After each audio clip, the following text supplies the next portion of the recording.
Hi guys! Good morning everyone! For today's video ay magluluto tayo ng piniritong talong. So si Richard yung nagluluto, no? So ayan, dito kami nagluto sa aming munting abuhan or tinatawag na lutuan. So si Richard talaga yung nagluluto, guys. Alam niyo ba na itong piniritong talong nung buntis pa ako kay Lucky sa panganay ko, talagang natikman ko siya dahil nga niluto nga ni Ate Lisa nung nasa Manila kami. Ang alam ko lang kasi dati naluto yung talong na nilalagyan ng itlog at ginagawang tortang talong. Pero masarap talaga siya, guys.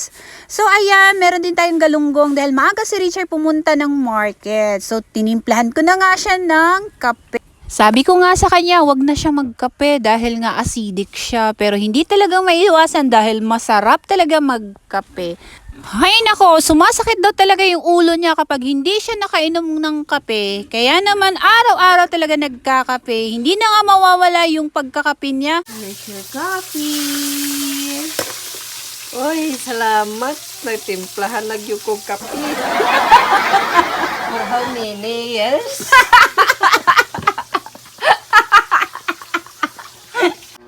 Gwapo man ang kinkin, maot.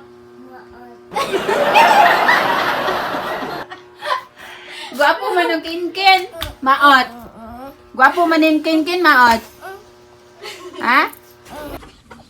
Well, nagluluto si Richard sa kusina. Ako naman dito ay nagwawalis sa aming sala. At ito naman yung mga batang ito, ang kukulit. Ewan ko nga ba at gustong-gusto ng mga bata dito sa bahay. Pero gustong-gusto ko rin na may mga bata sa bahay para hindi mingaw. Kasi minsan nakakalungkot walang mga bata sa bahay. Kaya naman mas maganda na meron mga bata na makukulit at magugulo. At dahil namimiss ko na kumain ng oatmeal, so mag-oatmeal tayo for today's video. So binili nga ni ate ito sa Pure Gold na karaang araw. So meron pa ngang natira. So pinagmix ko lang yung chocolate at tsaka milk. Ewan ko ba kung nakakapayat talaga kumain ng oatmeal. Pero sabi nga nila healthy living daw kapag kumakain tayo ng oatmeal. Ewan ko lang dahil nga naman talaga hindi ko talaga maiwasan na kumain talaga ng kanin dahil alam niyo naman yung trabaho ka talagang need ng energy ng bonggang-bongga. 'Di ba? Dahil napakahirap talaga mag-reban. So kailangan ko kumain ng kanin. Nako, bahala na talaga tumaba ako. Basta talaga busog na busog yung tiyan ko. Bahala na kayo dyan dahil alam niyo naman talaga yung nagpapa-breastfeeding. Lagi talagang gutom. So anyway, ayan, ito na. Pinagmi-mix na natin. At luto na rin yung talong natin at galong. Anyway guys, ito pala yung nireban natin kahapon, napakakulot. So si Marians po yan dahil yung buhok niya talaga ay napakakinky at napakakapal. So i-insert na lang natin yung video na to at ginamitan natin siya ng Balotano Milano style and 3-in-1 rebonding.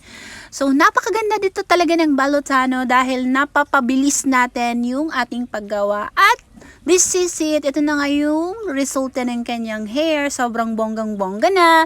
So, babalik siya after 3 days para i-check natin kung maganda talaga yung result niya.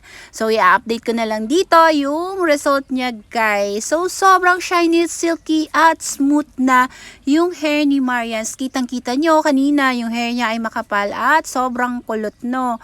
At anyway guys, ito rin yung ginawa kong gel polish. So yan, natapos natin siya gabi na guys, 7 PM. Kahapon po yan na ginawa ko guys ha. So kamay yan ni Kuko.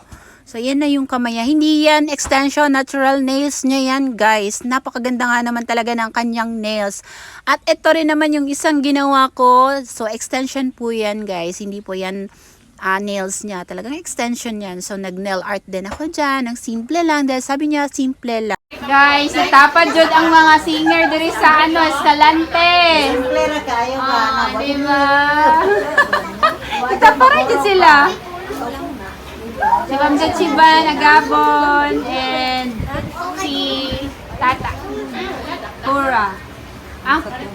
Coco.